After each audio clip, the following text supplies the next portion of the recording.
Assalamu alaikum respected CTI candidates and respected principals of higher education department. Respected all, हमें बार बार ये issue आ रहा है कि कैंडिडेट्स के मार्क्स कैलकुलेशन जो हैं वो इनकरेक्ट हुई हैं पोर्टल पर, जिसकी वजह से कैंडिडेट्स हज़ारों की तादाद में ग्रीवियंस के लिए आ रहे हैं। सो मेरी टीम ने PITB की टीम के साथ मिलके और HED की टीम के साथ मिलके जब इसका एनालिसिस किया तो हमें पता चला कि CTI के कैंडिडेट्स की जो मार्क्स कैलकुलेशन का इशू है उसकी चंद एक बहुत बड़ी बड़ी रीजंस हैं, और उसमें एक भी रीजन हमारे पोर्टल से रिलेटेड नहीं है। उसमें सबसे पहली जो मेजर रीजन हमें नजर आ रही है वो ये है कि आपकी इररेलेवेंट डिग्रीज को कैंडिडेट्स ने एंटर कर दिया हुआ है। ऐसी डिग्रीज जिनकी बेस पर आप CTI के लिए अप्लाई ही नहीं कर सकते थे, जैसे MBBS की डिग्री हो गई या DPT की डिग्री होगी, क्योंकि इनसे रेलेवेंट कोई भी सब्जेक्ट हमारे पास नहीं होता। टेक्निकल डिग्रीज की बेस पर जिनकी कोई इक्विवेलेंस आपके पास मौजूद ना हो, उसकी बेस पर CTI कैंडिडेट का कैंडिडेचर एस्टैब्लिश नहीं होता। उसमें जो दूसरी बड़ी रीजन हमें मिली वो ये थी कि परसेंटेजेस जो थी वो इनकरेक्टली एंटर की गई, जो हमारे तमाम कैंडिडेट्स थे उनकी तरफ से जो ग्रीवियंस की तरफ आ रहे हैं। परसेंटेजेस उनके रिजल्ट कार्ड्स के ऊपर कुछ और हैं, ट्रांसक्रिप्ट्स के ऊपर कुछ और हैं, और कैंडिडेट्स ने जो एंट्री की है वो परसेंटेजेस की एंट्री भी गलत थी। अब हमारा तमाम मार्किंग क्राइटेरिया जो था वो इन परसेंटेजेस के साथ अटैच था, लिहाजा जब परसेंटेज ही गलत एंटर की गई फॉर सम रीजन और द अदर, तो आपके मार्क्स कैलकुलेट गलत हो गए। इसी तरह डिग्रीज भी मिसिंग है। जैसे अभी मेरे पास एक कंप्लेंट आई कि जी मेरी मास्टर्स की डिग्री तक तो मार्क्स मिल रहे हैं, मुझे MPhil और PhD के मार्क्स नहीं मिल रहे।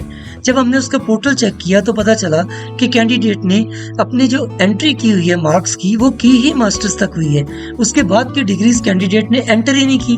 तो जब नहीं एंटर होंगी तो फिर पोर्टल कैलकुलेट नहीं करेगा।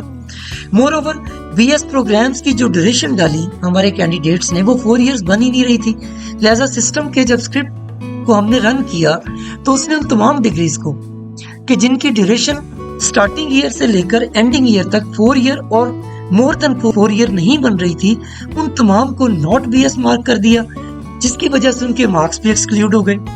इसी तरह जो 2 इयर्स डिग्री प्रोग्राम थी उसकी ड्यूरेशन में 4 ईयर लिख दिया गया।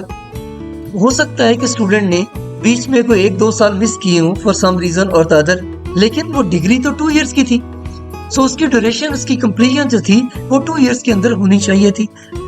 जब हमारे कैंडिडेट्स ने उसकी ड्यूरेशन में चेंज किया, इवन कई ऐसी भी 2 इयर्स डिग्रीज आई हैं कि जिनकी ड्यूरेशन 1 ईयर बन रही है, 2023 में स्टार्ट हुआ, 24 में खत्म हो गया, तो सिस्टम ने देखा कि ये 2 इयर्स डिग्री प्रोग्राम तो बनता ही नहीं है, इसलिए उनको भी इनवैलिड कर दिया गया।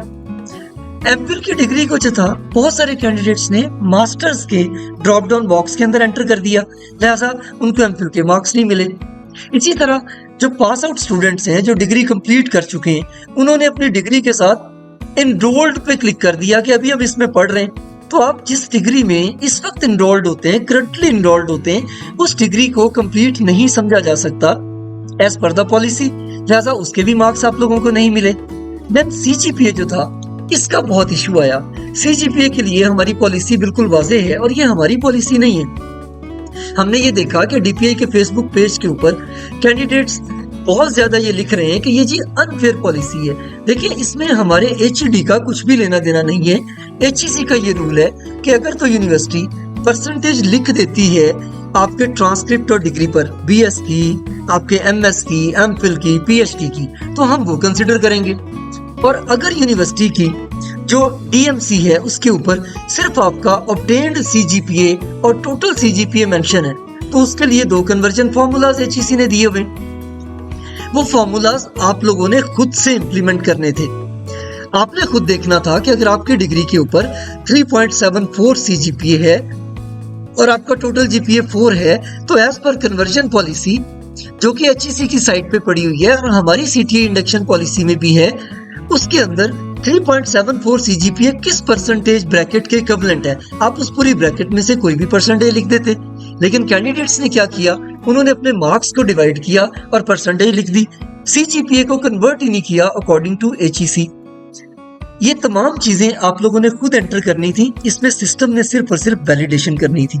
सो CGPA की कन्वर्जन का बहुत बड़ा इशू आया, और भी बहुत सारे डाटा एंट्री रिलेटेड इश्यूज हैं, जिसमें डुप्लीकेट डिग्री को लिख देना, 3-3 दफा मास्टर्स को लिख देना, वही मास्टर्स की डिग्री पहले बीएस में एंटर की हुई है, फिर मास्टर्स में की हुई है, फिर एमफिल में की हुई है, same degree, same roll number, same marks, तो सिस्टम ने उन्हें इनवैलिड कर दिया, सारी डिग्रीज को इनवैलिड कर दिया। सो ये तमाम इश्यूज अगर हम डीपली इन इश्यूज को स्टडी करें तो हमें एक चीज क्लियर होती है कि पोर्टल ने जो मार्क्स कैलकुलेट किए हैं वो आपके डाटा प्रोवाइड जो किया आपने उस पर बेस कर रहे हैं, उसमें पोर्टल का कुछ लेना देना नहीं है और ना ही पोर्टल ने कोई भी कैलकुलेशन इनकरेक्ट की है।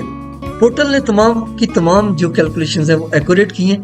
यहाँ पर जो पोजीशन होल्डर्स के मार्क्स हैं वो भी अगर आपने पोजीशन होल्डर के तौर पे खुद को मार्क किया है और उसका सर्टिफिकेट अपलोड किया है तो उसने दिए। हाँ, यहाँ पर पॉलिसी में ये चीज भी मेंशन थी कि थ्रू आउट द कैरियर आपको एक ही दफा पोजीशन होल्डर के मार्क्स मिलेंगे जो मैक्सिमम होंगे।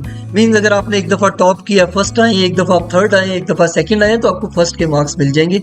एसोसिएट में इसकी ब्रैकेट्स थी 5 मार्क्स, 3 मार्क्स, 2 मार्क्स, जबकि ग्रेजुएट कॉलेज में आप किसी भी पोजीशन पर कभी भी आए और आप उसे प्रूव कर देते हैं तो आपको 5 मार्क्स मिल जाते हैं। सो कैलकुलेटेड स्कोर में इशू आपके डाटा एंट्री की वजह से हुआ। अब अगला क्वेश्चन ये है कि हम इसे करेक्ट कैसे करें, क्या एक्शन परफॉर्म करें कि हम इसे करेक्ट करें। तो उसके लिए हम लोगों ने प्रिंसिपल्स को सिर्फ आपकी डाटा करेक्शन के लिए ये फंक्शनैलिटी प्रोवाइड की है कि जब आप प्रिंसिपल के पास चले जाएंगे तो ये जो कैंडिडेट्स हैं जिन्होंने अपने मार्क्स गलती से इनकरेक्ट लिख दिए या जिन्होंने अपने बीएस की डिग्रीज को नॉट बीएस ड्यूरेशन की वजह से हो गया या जिनकी परसेंटेजेस सीजीपीए पर कैलकुलेट होनी थी उन्होंने मार्क्स पर कैलकुलेट करके लिख दी, इसी तरह जिन्होंने मल्टीपल डिग्रीज एंटर की और उनकी तमाम डिग्रीज इनवैलिड कर दी गई, जिन्होंने ग्रेडिंग सिस्टम को रॉन्गली चूज कर लिया कि सेमेस्टर था एनुअल कर दिया, एनुअल था सेमेस्टर कर दिया, या करंटली इनरोल के ऊपर, यानी जो जो आपने मिस्टेक्स की रिजल्ट वेटिंग के ऊपर आपने क्लिक कर दिया जबकि आपका रिजल्ट डिक्लेयर हो चुका था, हमने वो तमाम रीजंस एडिट करने की ऑप्शन प्रिंसिपल के अकाउंट में प्रोवाइड कर दी। बोर्ड की पोजीशन अगर आपकी एंटर नहीं हुई तब भी आप उसे जाके ठीक करवा सकते हैं। सो प्रिंसिपल्स अब क्या करेंगे, अब ये जो नेक्स्ट वीडियो के पॉइंट्स हैं ये प्रिंसिपल के लिए होंगे। अच्छा, अगर आपने अपनी तमाम डिग्रीज पोर्टल पर एंटर नहीं की, मैं अपलोडिंग की बात नहीं कर रहा, अगर आपने मार्क्स एंटर नहीं किए चार्ट के अंदर, फिर हम आपको एंटरटेन कतन नहीं करेंगे। अगर आपने पीएचडी की डिग्री नहीं लिखी, मार्क्स नहीं लिखे, यूनिवर्सिटी इनरोलमेंट ईयर, सीजीपीए नहीं लिखा, now we will not allow you to enter your complete marks. हमने आपके डॉक्यूमेंट एक अपलोड हुआ है या सारे हुए हैं या कोई भी नहीं हुआ, हमने आपको एंटरटेन कर दिया, लेकिन अगर आपने मार्क्स ही नहीं लिखे, आपने अपनी इंटरमीडिएट की डिटेल ही नहीं डाली, आपने अपनी बीएस की डिटेल ही नहीं डाली, हम आपको बिल्कुल भी एंटरटेन नहीं करेंगे। और दूसरी बात, अगर आपने प्रेफरेंसेस अपनी जो है वो मार्क नहीं की, सो ये जो 3 कैटेगरीज हैं, इन 3 कैटेगरीज की बेस पर अगर आप में से कोई भी डाटा करेक्शन के लिए आता है, हम उसे एंटरटेन नहीं करेंगे। अगर आपके ओरिजिनल डॉक्यूमेंट्स आप प्रोड्यूस नहीं करते, आप कहते हैं जी अभी मुझे डीएमसी इशू नहीं हुई, होप सर्टिफिकेट लेकर आ जाते हैं, फिर हम आपको बिल्कुल भी आपके मार्क्स करेक्ट करने की ऑप्शन प्रोवाइड नहीं करेंगे। इसी तरह अगर सीट अबॉलिश हो जाती है, पॉलिसी में वाज़ेह तौर पर लिखा हुआ है कैंडिडेट्स कि अगर रेगुलर टीचर ट्रांसफर होकर आ जाता है सीटीआई की पोस्ट पर, तो हम सीटीआई की पोस्ट एबॉलिश कर देंगे। आप उस पॉलिसी को ध्यान से एक दफा पढ़ लीजिएगा। अगर किसी भी कॉलेज में किसी भी सीट के अगेंस्ट ये लिख दिया गया है कि ये सीट अब अवेलेबल नहीं है क्योंकि यहाँ पर हमारे रेगुलर स्टाफ की ट्रांसफर के बाद ये सीट फिल हो गई है, तो फिर आपका कोई राइट नहीं रहेगा कि आप कहें कि जी हमने इसके ऊपर एप्लीकेशन दी थी। एक और चीज, हमने चूंकि माइनॉरिटी और डिसेबल्ड कोटा को भी एलोकेट करना था, वो डिविजनल लेवल पर, फिर डिस्ट्रिक्ट लेवल पर, फिर कॉलेज लेवल के ऊपर डिस्ट्रीब्यूट कर दिया गया है। अगर एक सीट के अगेंस्ट 300 कैंडिडेट्स भी आ जाते हैं और वो सीट डिसेबल्ड कोटा की होती है, तो फिर डिसेबल कोटा पर आने वाले लोगों को मेरिट पर कंसिडर किया जाएगा, बाकी लोगों को नहीं किया जाएगा। अब हम आते हैं इसकी करेक्शन की तरफ कि प्रिंसिपल्स मार्क्स को करेक्ट कैसे करेंगे। बहुत सिंपल फंक्शनलिटी, आप सबसे पहले सीटीआई में जाके अपनी एप्लीकेशन की लिस्ट को ओपन करें। इसमें यहाँ पर जो सेक्शन के अंदर आपको 3 बटन्स नजर आते हैं। एक आई बनी होती है, आंख, जिस पे क्लिक करके आप सारा डेटा देख सकते हैं। एक आपके पास इंफॉर्मेशन का सिंबल बना होता है जिस पे जाके आप उसको वेरीफाई को अनवेरीफाई और अनवेरीफाई को वेरीफाई कर सकते हैं। और एक आपके पास होता है, आपने डॉक्यूमेंट को डाउनलोड करके देखना है। आपने सिर्फ इसमें से पहली ऑप्शन पे क्लिक करना है। जैसे ही आप क्लिक करेंगे आपके पास स्टूडेंट्स का पूरा डेटा ओपन हो जाएगा कि स्टूडेंट ने किस किस सर्टिफिकेट के अगेंस्ट, डिग्री के अगेंस्ट अपनी पूरी डाटा शीट फिल की हुई है। और इन सब के आगे एडिट का बटन भी बना होगा।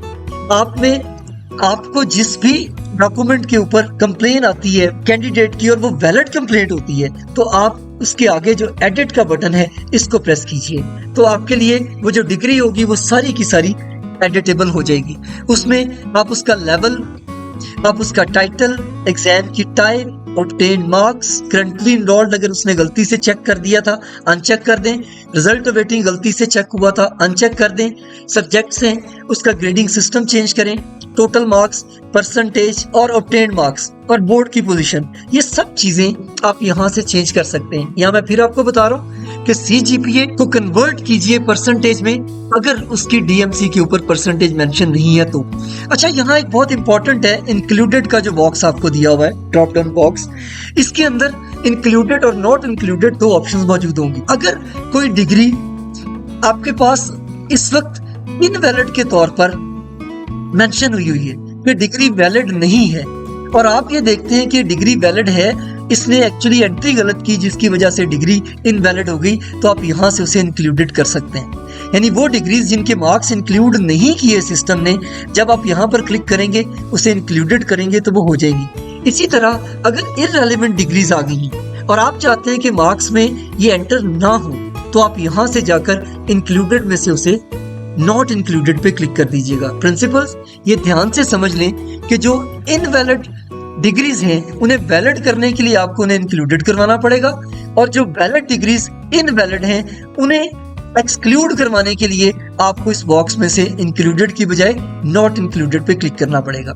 देन आपने अपडेट का बटन प्रेस करना है। अच्छा, यहाँ वो डिग्रीज जो BS की डिग्रीज हैं और वो नॉट BS के तौर पर मार्क हो गई हैं, उनकी आपने जो ड्यूरेशन है, जब आप जाएंगे ना यहाँ से, ये तो इस वक्त आपको हायर सेकेंडरी स्कूल सर्टिफिकेट नजर आ रहा है क्योंकि हायर सेकेंडरी और इंटरमीडिएट और मैट्रिक ये दोनों होते 2 इयर्स डिग्री प्रोग्राम्स हैं। जब आप जाएंगे इनके ग्रेजुएशन पर, मास्टर्स पर, MPhil पर, PhD पर, तो फिर उसकी स्टार्ट और एंडिंग की डेट भी आपको एडिट करने की ऑप्शन मिलेगी। वहां पर उसका 4 ईयर की ड्यूरेशन पूरी कीजिएगा, तो अगर वो नॉट BS में इंक्लूडेड है तो वो BS में इंक्लूड हो जाएगी। जब आप ये सब कुछ कर लें, इस अपडेट पे क्लिक करें और अपडेट पे क्लिक करने के बाद आपने दोबारा इसी पेज पर आना है। यहाँ से आके आपने इन तमाम को चाहे आप एक एक करके एडिट कर लें।